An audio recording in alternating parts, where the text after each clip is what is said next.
જરીક વિચારો તો, એવી કાતિલ ઠંડી જે જાણે વીછીનો ડંખ હોય અને બાળકો પાસે પહેરવા માટે કપડાં પણ ન હોય, આવી પરિસ્થિતિમાં કોઈ શું કરે? બસ આ જ સવાલ છે જે ચુનીલાલ મડિયાની ક્લાસિક વાર્તા ખીજડીએ ટેકરે આપણી સામે મૂકે છે. આ એક એવી વાર્તા છે જે આપણને ગરીબી અને માણસાઈની એ સીમા પર લઈ જાય છે જ્યાં સાચું શું અને ખોટું શું તે નક્કી કરવું મુશ્કેલ બની જાય. અને હા, આ કોઈ ખાલી કાલ્પનિક સવાલ નથી. આ તો વાર્તાના મુખ્ય પાત્ર ભોજા માટે જીવન અને મરણનો સવાલ છે. એની લાચારી છે ને એને એક એવા રસ્તે લઈ જશે જેની આપણે કલ્પના પણ ના કરી શકીએ. તો ચાલો સીધા જ વાર્તાના કેન્દ્રમાં જઈએ અને મળીએ ભોજાને.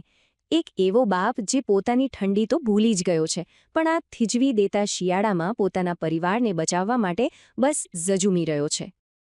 સમજજો, આ ખાલી ઠંડી નહોતી, આ તો એક દુશ્મન હતી. હિરણનવીના સૂકા ભટપટમાંથી જે બર્ફીલો પવન ફૂંકાતો હતો ને, એ સીધો ભોજાના હાડકાં સુધી પહોંચતો હતો. અહીં તો કુદરત પોતે જ જાણે એના પરિવારના અસ્તિત્વ સામે એક મોટો પડકાર બનીને ઊભી હતી. ભોજાની દુનિયા એની ઝૂંપડી જેવી જ નાની અને સાવ તૂટેલી. એના પોતાના કપડાં એ તો ઠીગડા મારી મારીને સાવ ચિંતરા થઈ ગયેલા. પણ એનું અસલી દુઃખ એ નહોતું.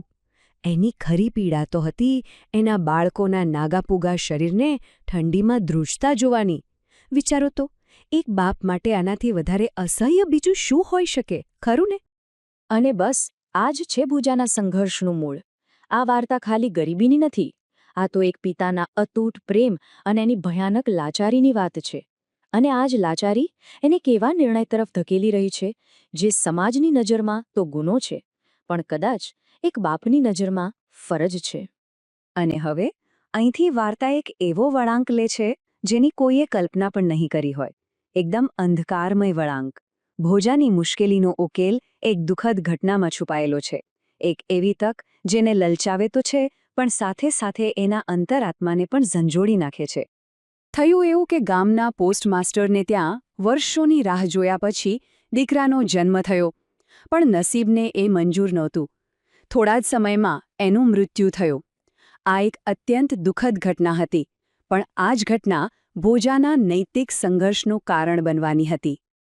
જ્યારે બાળકને દફનાવવામાં આવી રહ્યું હતું, ત્યારે ભોજાની નજર તો બસ એક જ વસ્તુ પર હતી, પેલા કિંમતી રેશમી કાપડ પર.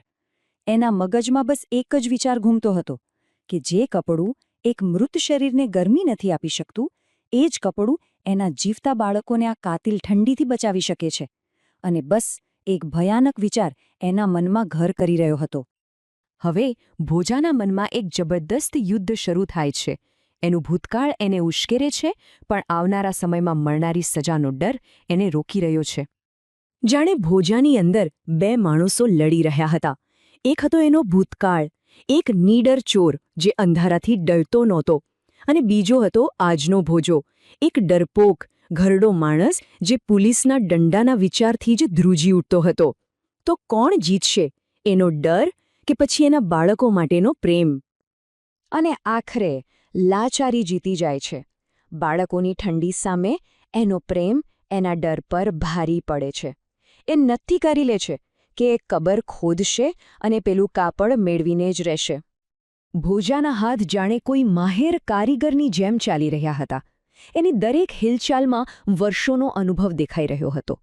હા, કબર ખોદવી પાપ હતું, પણ એના માટે તો આ એક કળા હતી. એક પગલું સાવધાનીથી, ચોકસાઈથી, જાણે એનો ભૂતકાળ ફરીથી જીવતો થઈ ગયો હતો. અને હવે વાર્તા એવા મોડ પર આવે છે જ્યાં ભોજાનું આ ભયાનક કામ એક એવા સત્યને સામે લાવશે જેની કોઈએ કલ્પના પણ નહીં કરી હોય.